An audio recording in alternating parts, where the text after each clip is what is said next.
السلام عليكم، الله يمسيكم كل خير. اعتذر على الازعاج. طبعا الخدمه حاليا مطبقه في 3 صرافات في مدينه الرياض، اللي هي الاولى والثانيه والثالثه، اللي عند برج مصرف الراجحي. هذا برج مصرف الراجحي طريق الملك فهد.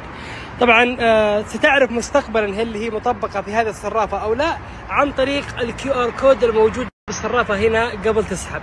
طبعا طريقه السحب كل اللي عليك تدخل الى تطبيق المصرف، لازم يكون جهازك معك طبعا، ثم السحب النقدي باستخدام الكيو ار كود.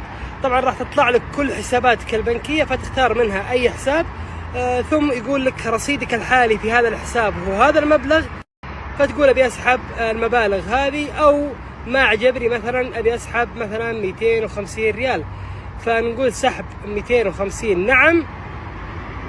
يأكد لك العملية، يقول السحب سيتم من هذا الحساب، سيتم سحب مبلغ 50 ريال، غيرت المبلغ أنا.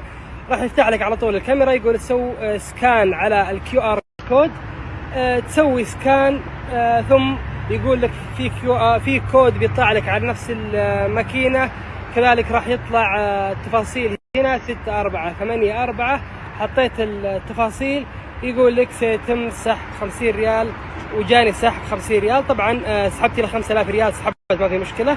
مثل ما تشوف تم السحب بدون استخدام اي بطاقه صراف، وهذه هي العمليه وصلتني ايصال مثل ما تشوف.